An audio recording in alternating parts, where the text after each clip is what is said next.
ಹಿಂದಕ್ಕೆ ಹೋಗ್ಬೇಡ. ಸೊ ಇದು ಎಷ್ಟೋ ಜನಕ್ಕೆ ಗೊತ್ತಿಲ್ಲಲ್ಲ ಈ ಪ್ಲೇಸು. ಈ ಕಡೆಯಿಂದ ಬರ್ತಾ ಇರುವಂಥ ಕಾವೇರಿ ನದಿ ಇಲ್ಲಿ ನೀರು ಸ್ಪ್ಲಿಟ್ ಆಗ್ತಾ ಹೋಗುತ್ತೆ. ಒಂದು ಹೊಳೆ ಆ ಕಡೆಯಿಂದ ಹರ್ಕೊಂಡು ಹೋಗ್ತಾ ಹೋಗುತ್ತೆ. ಸೊ ಮತ್ತೊಂದು ತಮಗೆಲ್ಲ ಗೊತ್ತಿದ್ದಂಗೆ ಈ ಕಡೆಯಿಂದ ಮದ್ದಿನ ಮನೆ. ಓಕೆ, ಅಂದ್ರೆ ಮತ್ತೆ ನಮ್ಮ ನಾಡಿನ ಯೋಧರು ಕೂಡ ಆಯಿತಾ. ಸೊ ಶರಣ ವೀರ ಮರಣವನ್ನು ಒಪ್ತಾರೆ. ಕೋಟೆ ಸುತ್ತು ಫಸ್ಟಿಂಗ್ ಒಂದು ಗುಂಡಿ ಇರುತ್ತೆ. ಈ ಕೋಟೆಗಳನ್ನ ಹತ್ತೋದಕ್ಕೆ ಉಡಾ ಅನ್ನುವಂಥ ಪ್ರಾಣಿನ ಬಳಸಿರೋ ಉಡಾದ ಈ ಶ್ರೀರಂಗಪಟ್ಟಣ ಒಂದು ದ್ವೀಪ ಅಂತ ಹೇಳ್ತಾರಲ್ಲ, ಸೊ ಆ ದ್ವೀಪ ಹೆಂಗಾಗುತ್ತೆ ಅನ್ನೋದು ನಿಮಗೆ ಸ್ಟಾರ್ಟಿಂಗ್ ಪಾಯಿಂಟ್ ನಿಮ್ಗೆ ತೋರಿಸ್ತಾ ಇದ್ದೀವಿ. This monument was erected by the government of Mysore in 1907.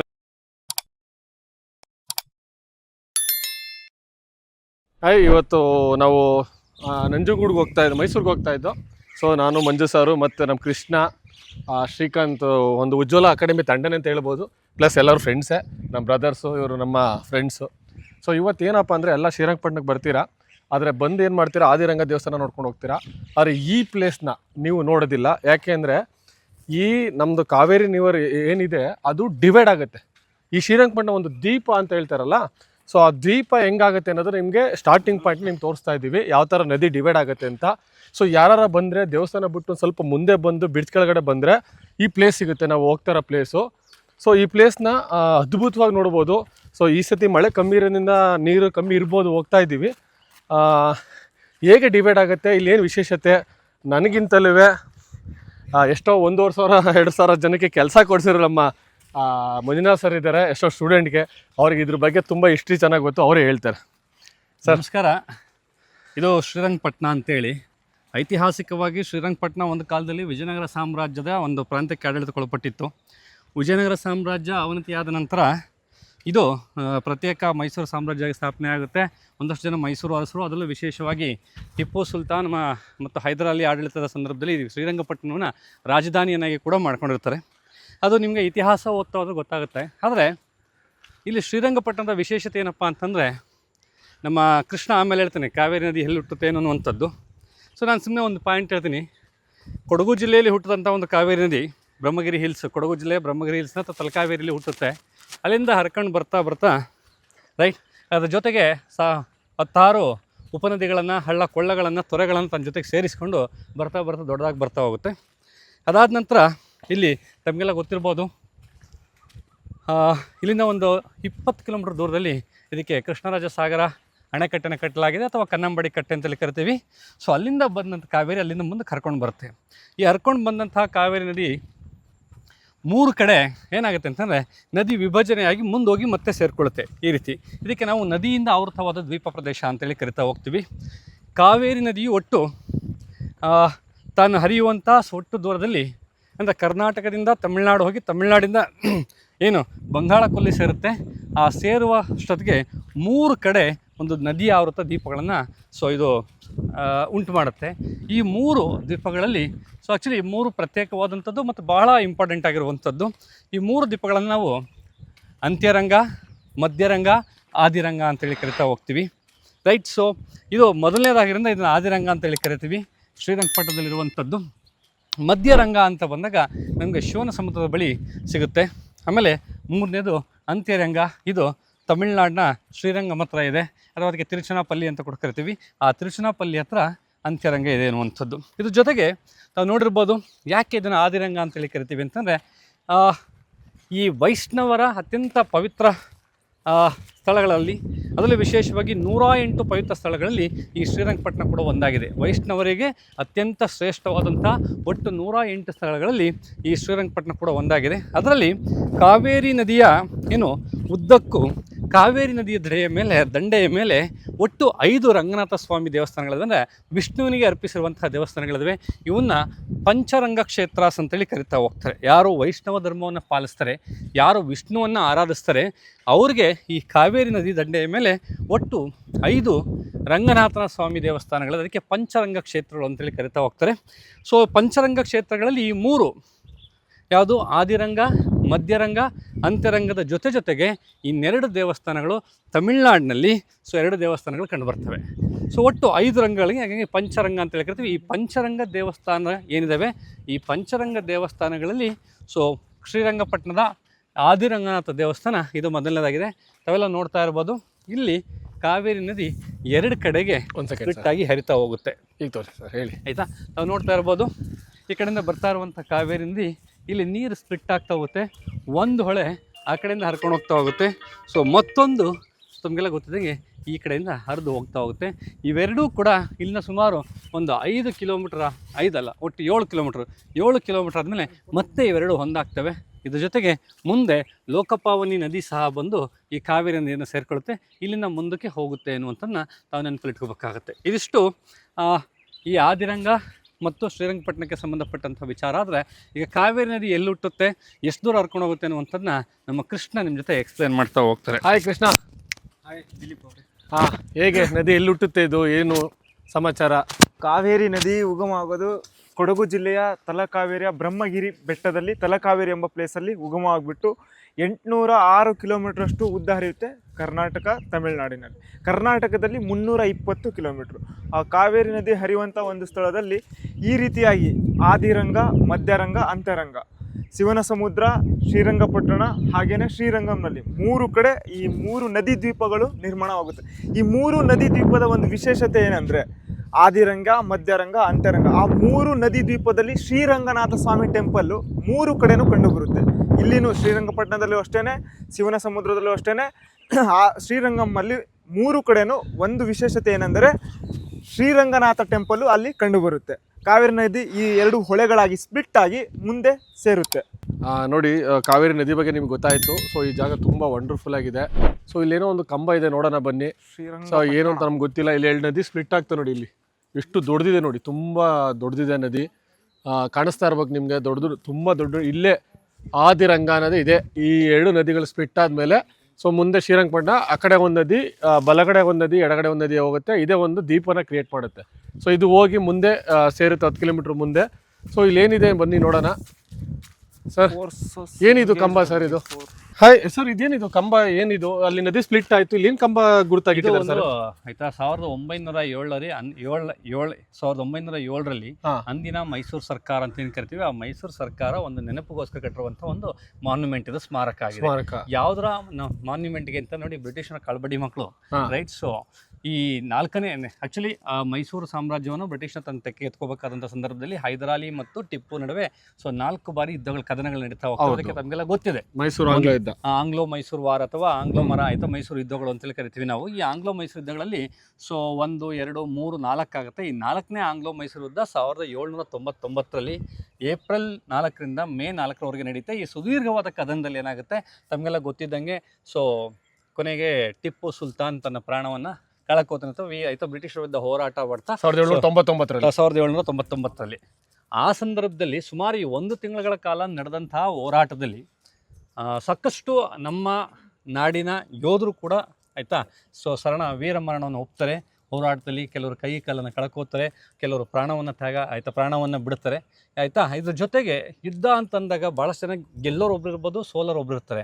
ಆದರೆ ಸಾವು ನೋವು ಅನ್ನುವಂಥದ್ದು 2 ಕಡೆಯವ್ರಿಗೂ ಇರುತ್ತೆ. ಹೌದು. ಸೊ ಈ ಕಡೆಯವರು ಎಷ್ಟು ಜನ ಸತ್ತಿರ್ತಾರೋ ಅಷ್ಟೇ ಸಂಖ್ಯೆಯ ಅಥವಾ ಅದಕ್ಕಿಂತ ಸ್ವಲ್ಪ ಕಡಿಮೆ ಸಂಖ್ಯೆಯ ಜನರು ಅವ್ರ ಕಡೆಯಿಂದಲೂ ಸತ್ತಿರ್ತಾರೆ.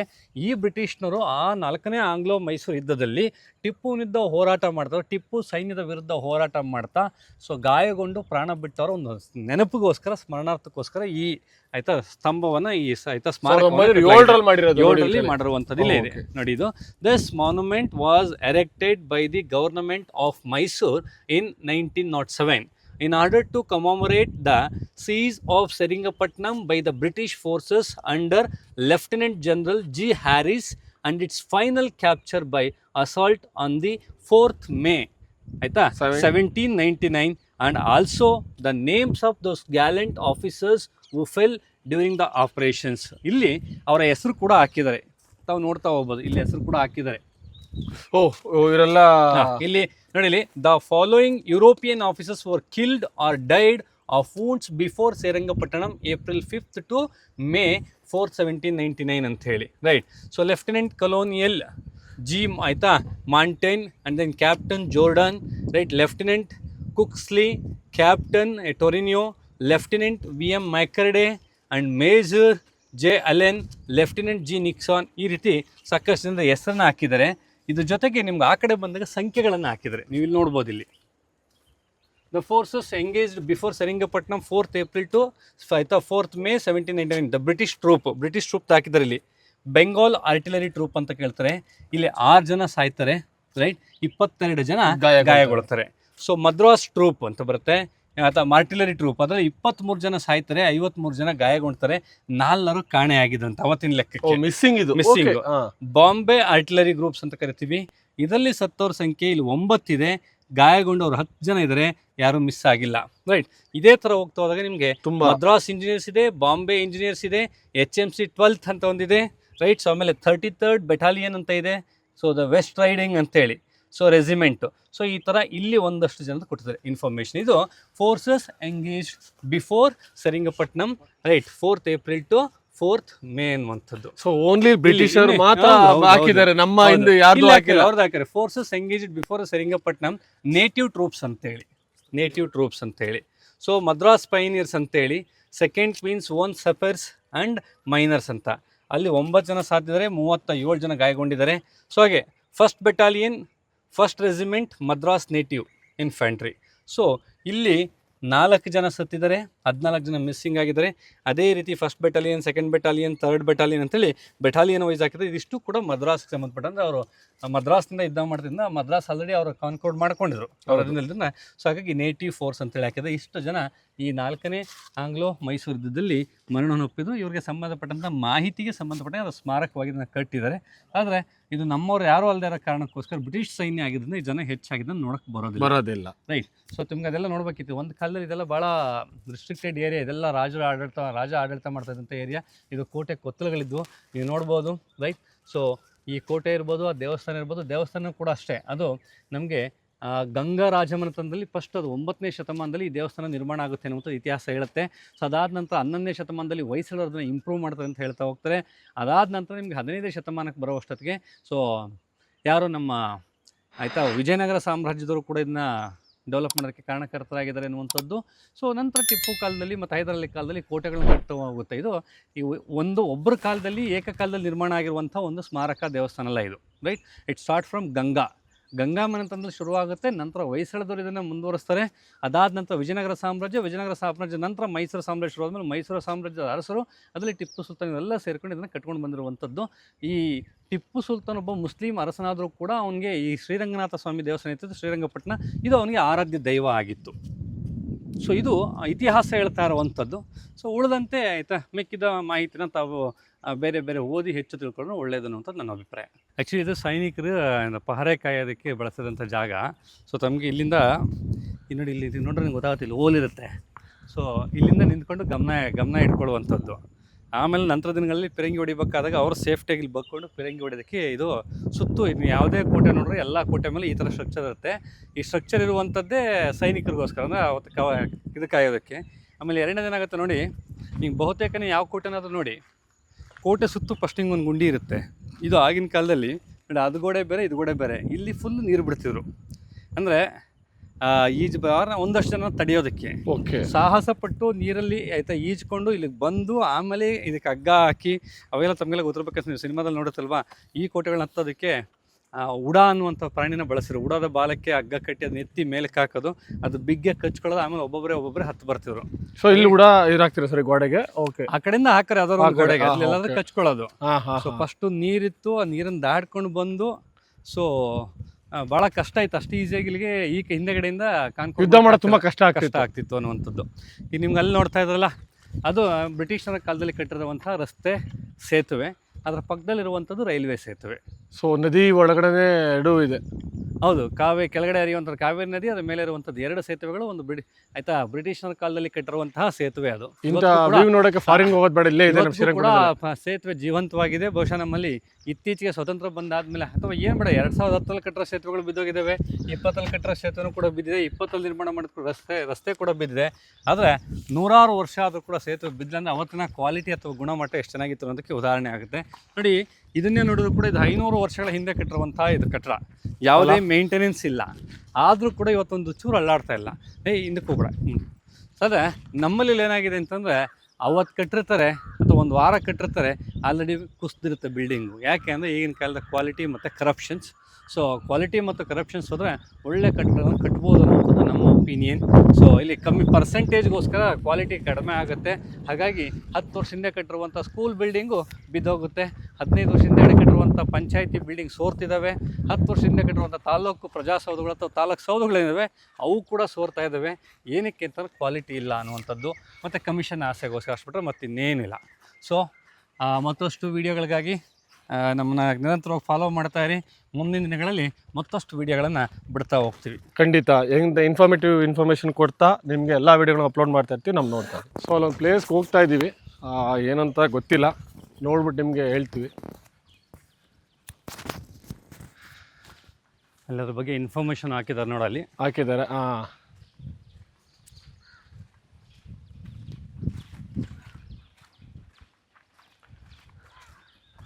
ಸೊ ಇದು ಎಷ್ಟೋ ಜನಕ್ಕೆ ಗೊತ್ತಿಲ್ಲಲ್ಲ ಈ ಪ್ಲೇಸು.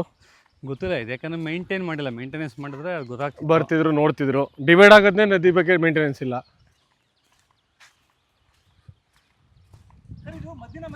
ಓಕೆ ಗೊತ್ತಾಯ್ತು. ಎಂತ information sir? Okay okay right sir. ನಾವು ಹುಡುಕೊಂಬಂದಾಗ ಇನ್ಫಾರ್ಮೇಷನ್ ಸಿಕ್ತು. ಏನು ಸರ್ ಇದು? ನೋಡಿ, ಇದು ಈಗ ನನಗೂ ಇದೇನಂತ ಗೊತ್ತಿರಲಿಲ್ಲ. ಇಲ್ಲಿ ಬಂದಾಗ ಇದನ್ನು ಓದಿದಾಗ ನಮಗೆ ಗೊತ್ತಾಯಿತು ಇದೇನು ಅನ್ನುವಂಥದ್ದು.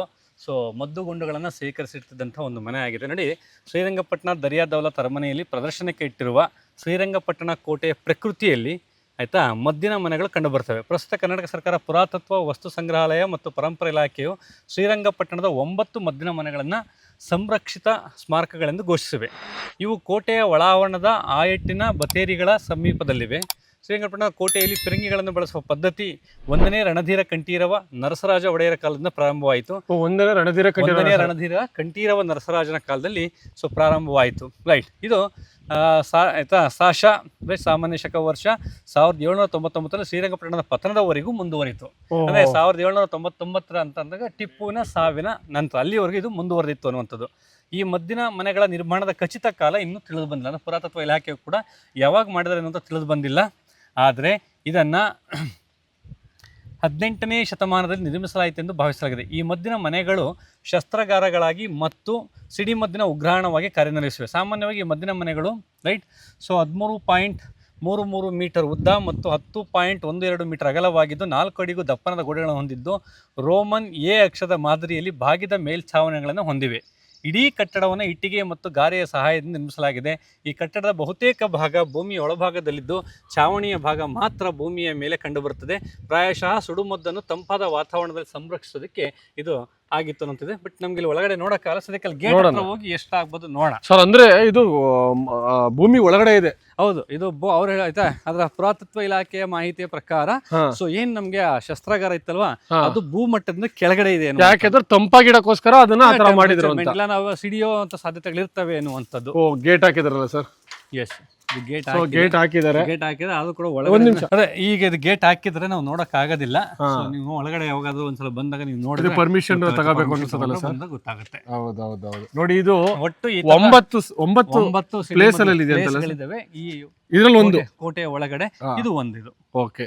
ಸೊ ನೋಡಿ, ಸಿಡಿಮದ್ದುಗಳನ್ನ ಸಂಗ್ರಹಿಸ ಮಾಡಕ್ಕೆ ಯುದ್ಧ ಮಾಡಕ್ಕೆ ಸರ್ ಹೇಳಿದ್ರಲ್ಲಿ ಅಲ್ಲೊಂದು ಗೋಡೆ ಇತ್ತು, ಅದ್ರ ಮಧ್ಯೆ ನೀರು ಬಿಡೋರು, ಅದ್ರ ಮೇಲೆ ಇನ್ನೊಂದು ಗೋಡೆ ಇರ್ತಿತ್ತು, ಅದ್ರ ಹಿಂದೆ ಒಂದು ಚಿಕ್ಕ ಚಾವಣಿ ಒಳಗಡೆ ಸೈನಿಕರು ಕುಂತ್ಕೊಂಡು ಯುದ್ಧ ಮಾಡಕ್ಕೆ ಕಾಯ್ತಾ ಇದ್ರು. ಸೊ ಅದರಿಂದ ಮಧ್ಯ ಆಚೆ ಬಂದ್ರು, ಇಲ್ಲಿಂದ ಮದ್ದುಗಳನ್ನ ತಗೊಂಡೋಗಿ ಆರ್ಸಕ್ಕೆ ಇದನ್ನ ಉಪಯೋಗಿಸ್ತಾ ಇದ್ರು. ಈ ತರ ಕಟ್ಟೆಗಳು ಏನು ಅಂತ ನೋಡಕ್ ಬಂದಾಗ ಇನ್ಫಾರ್ಮೇಶನ್ ನಮಗೆ ಗೊತ್ತಿಲ್ಲ, ಎಷ್ಟೋ ಸತಿ ಬಂದಿದ್ದೀವಿ. ಸೊ ಇವತ್ತು ಬಂದಿದ್ದಕ್ಕೆ ಗೊತ್ತಾಯ್ತು. ನೋಡಿ, ಇದೇ ತರ 9 ಜಾಗದಲ್ಲಿ ಇದೆ ಅಂತೆ. 18ನೇ ಶತಮಾನದಲ್ಲಿ ಇದನ್ನ ಕಟ್ಟಿದ್ದಾರೆ. ಸೊ ನೋಡಿ, ಇದೆಲ್ಲ ನೋಡ್ಬೋದು. ಆದರೆ ನಾವು ನೋಡೋಕ್ಕೆ ಇದು ಬೀಗ ಹಾಕಿದ್ದಾರೆ. ಏನೋ ಮೇ ಬಿ ಪುರಾತತ್ವ ಇಲಾಖೆಯವರು ಮೇ ಬಿ ಒಳಗಡೆ ಬಿಡೋಕ್ಕೆ ಪರ್ಮಿಷನ್ ಇಲ್ಲ ಅನ್ಕೋತೀನಿ. ಸೊ ಅದರಿಂದ ನೋಡಿ, ಈ ಪ್ಲೇಸು ನಿಮ್ಗೆ ಯಾರಿಗೂ ಗೊತ್ತಿಲ್ಲ. ಶ್ರೀರಂಗಪಟ್ಟಣ ಆದಿರಂಗ ಯಾರು ನೋಡೋಕೆ ಬರ್ತೀರಾ, ಈ ಪ್ಲೇಸ್ನ ಒಳಗಡೆ ಬನ್ನಿ. ನದಿ ಡಿವೈಡ್ ಆಗೋದು ಗೊತ್ತಾಗುತ್ತೆ, ಈ ಥರ ಮದ್ದಿನ ಮನೆ ಗೊತ್ತಾಗುತ್ತೆ. ಸೊ ಒಳ್ಳೆ ವ್ಯೂ ಇದೆ. ಈಗ ಇದರಲ್ಲಿ ತುಂಬ ಇನ್ಫಾರ್ಮೇಷನ್ ಕೊಟ್ಟಿದ್ದೀವಿ. ಈ ವಿಡಿಯೋನ ಯುಟಿಲೈಸ್ ಮಾಡ್ಕೊಳ್ಳಿ. Thank you.